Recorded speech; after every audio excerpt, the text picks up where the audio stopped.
साई राम सबको। ओम साई राम। मैं साई नेहा फिर से आप सबके साथ साई की कुछ लीलाएँ शेयर कर रही हूँ।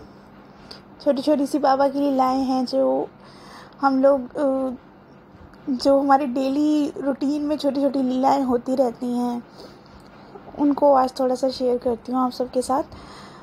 एक तो मैं अपने बचपन की बताती हूँ, जब मेरे साथ पहली लीला मेरे साईं की मेरे साथ हुई थी। उससे पहले भी हुई हो तो मुझे याद नहीं है, क्योंकि बहुत छोटी थी मैं।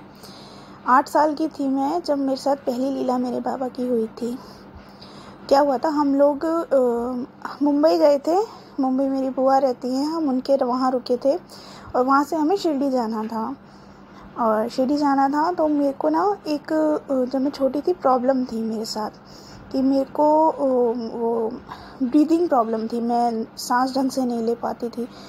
कभी मेरे अगर कोई मेरे मार दे, जैसे हल्का सा भी कोई मार दे या कुछ ऐसा हो या कुछ एकदम स्ट्रेस में हो, तो मेरे ब्रीदिंग प्रॉब्लम हो जाती थी।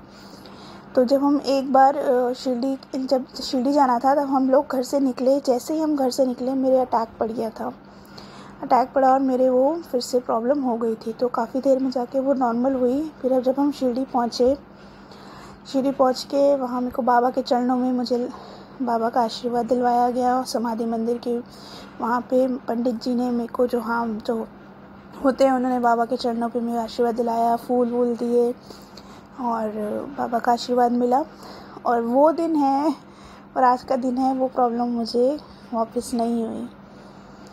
मतलब जो मेरे को प्रॉब्लम थी वो ब्रीदिंग की, उसके बाद मुझे वो प्रॉब्लम नहीं हुई। और एक बार मेरे साथ क्या हुआ था, जब मैं छोटी थी, मैं कैसे 9-10 साल की ही थी तो मतलब कि वो हुआ था, मॉर्निंग प्रेयर्स होती है ना जैसे, तो ग्राउंड में जैसे सारे बच्चे खड़े होते हैं लाइन में, तो हम भी ऐसे ही थे। मुझे यहाँ तक थोड़ा ध्यान है। तो हुआ क्या कि मैं प्रेयर में, हम लोग खड़े थे, लाइन में थी। मेरी हाइट लंबी है भगवान की कृपा से, तो मैं सेकंड लास्ट खड़ी होती थी इस लाइन में, सबसे सेकंड लास्ट में। तो मेरे पीछे सिर्फ एक ही लड़की होती थी। मुझे नहीं पता मेरे साथ उस दिन क्या हुआ, एकदम से ना मेरा ब्लैकआउट हो गया। बिल्कुल ब्लैकआउट हो गया था। सिर्फ काला दिख रहा था, कुछ भी नहीं दिख रहा था मुझे। और जब ब्लैकआउट होता है ना, मोस्टली लोग क्या होता है, चक्कर आ जाते हैं, गिर जाते हैं। और मेरा ब्लैकआउट रहा कम से कम नहीं तो 2-3 मिनट। और मैं नेशनल एंथम चल रहा था, सोचिए नेशनल एंथम चल रहा था ना, मैं हिल सकती थी। और मेरा ब्लैकआउट हुआ और मैं वहीं खड़ी हूँ, जैसे किसी ने पकड़ रखा हो मेरे को। और मैं ना नीचे गिरी ना कुछ हुआ। जैसे ही नेशनल एंथम ख़त्म हुआ, मेरे आंखों के आगे से ब्लैकआउट हटा, अपने आप ब्लैकआउट हटा। और मैं फिर जैसे स्टेयर्स पे जाके फिर मैं बैठी। मतलब इतना मुझे जो ध्यान है कि साईं की कृपा शुरू से ही बाबा मेरे साथ ही रहे हैं। मतलब उन्होंने कभी साथ छोड़ा नहीं और हमेशा ही ना, मतलब कि अपना एहसास कराया है कि बच्चा मैं तेरे साथ हूँ, तेरे साथ ही रहूँगा मैं हमेशा। ये मेरे बचपन की जो मुझे 2 छोटी छोटी लीलाएँ याद हैं, और भी हुई होंगी मुझे याद नहीं है, बट मुझे इतना पता है कि साईं हमेशा कभी कहते ना, एक बार साईं किसी का हाथ पकड़ लेते हैं ना, तो हम उनको भूल जाएंगे लेकिन वो हमें नहीं भूलेंगे। वो हमेशा हमारा हाथ पकड़े रखेंगे। और अभी कुछ टाइम पहले एक छोटी सी लीला और हुई थी, जब साईं गीता चैनल के थ्रू मेरे जो बाबा आने थे, द्वारका माई वाले बाबा। तो हुआ क्या था कि मतलब कि मैंने पहले बाबा की अपनी स्थापना करवा रखी है। तो हमारे मंदिर के साथ ही मैंने एक बाबा का मतलब कि स्टूल जो है वो, उस पे बाबा का विराजमान किया हुआ था मैंने। अब मुझे ये था कि थोड़ा सा जो है ये टेबल बड़ा होना चाहिए अब, क्योंकि मैंने कहा बाबा आएंगे गीता जी के वहाँ से, तो और अपना थोड़ा सा जैसे डेकोरेशन के लिए भी और आरती के लिए सब हर चीज़ के थोड़ा सा बड़ा होना चाहिए। तो बहुत मैं सोच रही थी, मैंने अपने मदर इन लॉ से भी कहा कि मम्मी कि टेबल का हम वो करते हैं। तो हमने फर्नीचर वाले के वहाँ भी पता किया, तो जो चीज़ एक्चुअल मुझे चाहिए थी, जो साइज़ मतलब वैसे वो चीज़ मिल ही नहीं रही। फर्नीचर वाले पे भी नहीं मिली। मैंने मेरे पापा को भी भेजा था, उन्होंने भी 2-3 जगह देखा।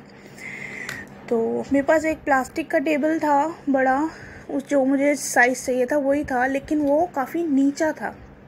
हमने रखा भी बाबा के उस पे आसन लगा के पूरा कर, लेकिन वो ना एक आध दिन जैसे सेटअप किया ना तो वो बहुत नीचा लगा मुझे। तब मैंने कहा बाबा मैंने आप पे छोड़ दिया, अब आपने ही करना है, जो करोगे आप अपने आप करोगे। तो मेरे जैसे ये बात दिमाग में चल ही रही थी, तो नेक्स्ट डे मेरे पास जैसे मैसेजेस आते हैं ना फ़ोन पे यूट्यूब के थ्रू और ऐसे, तो मेरे पास एक संदेश आया साईं का। उसमें देखिए स्पेशल यही बोला गया कि मेरे किसी एक बच्चे को मेज़ की ज़रूरत है, मतलब टेबल की ज़रूरत है, और वो टेबल उसे कल तक मिल जाएगा। मैंने अपने मदर इन लॉ को भी सुनाया कि मम्मा देखो कि मेरे दिमाग में जो टेंशन है बाबा के उसके लिए, टेबल मेज़ के लिए, वही बात आ गई देखिए। और आप मानोगे नेक्स्ट डे क्या हुआ, मेरे बाबा ने नेक्स्ट डे का कहा, और नेक्स्ट डे मॉर्निंग क्या हुआ, मेरे फादर इन लॉ ने कारपेंटर घर में लगा लिया था। वो कुछ बाहर की चौखट वगैरह उनका कुछ करवाना था, सामान काम वगैरह, तो उसके लिए उन्होंने लगाया। अब कोइंसिडेंटली हमारे पास एक ऊंचा सा टेबल था, लेकिन उसकी चौड़ाई बहुत कम थी। तो मेरी मदर ने कहा नेहा तो रुक, हमारे पास ना एक एक्स्ट्रा जैसे मोटे बोर्ड्स होते हैं ना वो रखे हुए थे। जो पहला जो छोटा बोर्ड था वो हटा के वो बड़ा वाला बोर्ड लगवाया। वो इतना बड़ा, इतना ऊंचा, मंदिर के बराबर का पूरा चौड़ा टेबल बन गया, और उसमें मैंने अपने बाबा को विराजमान किया। मतलब कि जो मेरे साईं ने कहा कि अगले दिन तक तुम्हें टेबल मिल जाएगा, तो वो मुझे टेबल अगले दिन तक मिल गया था। मतलब कि मेरे साईं के वचन, हम कभी कभी सोचते ना कि ये जो संदेश आते हैं वो सच नहीं हो सकते, कि हाँ यार ये तो हर कोई भेजता है, लेकिन कहते हैं ना अगर उस बात को तुम दिल से समझ लो कि हाँ ये तो साईं ने ही बोला है, ये तो मेरे साईं की ही वाणी है, सभी तो हमारे तक पहुँची है। अगर ये संदेश हम सुन रहे हैं, कुछ सुन रहे हैं, तो इट मीन्स साईं हम तक पहुँचा रहे हैं, है ना।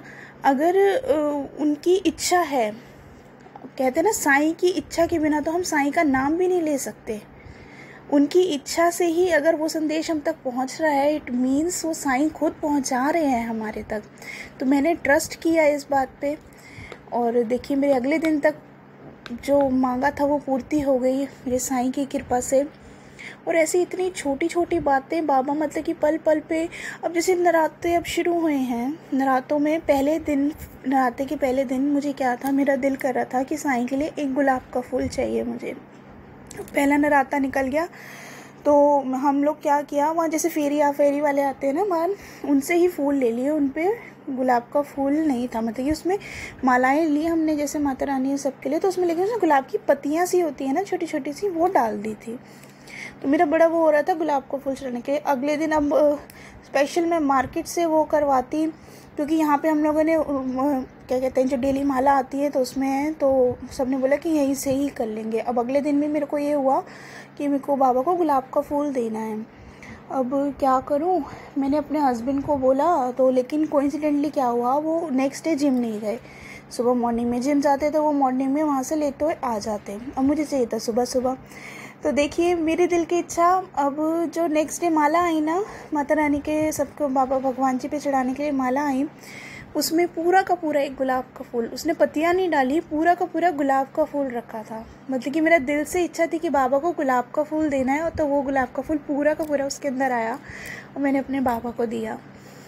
तो मतलब कि इतनी छोटी छोटी सी बातें साईं इतनी जल्दी सुन लेते हैं, और बड़ी बातों को तो वो सुनते ही सुनते हैं। वो कहते हैं कि बेटा तुम बस एक बार आंख बंद करके मेरे पे विश्वास तो करो, एक बार श्रद्धा और सुबूरी रख के देखो, मैं तुम्हें पल पल तुम्हारा साथ दूंगा, बस मेरे पे हमेशा विश्वास रखो।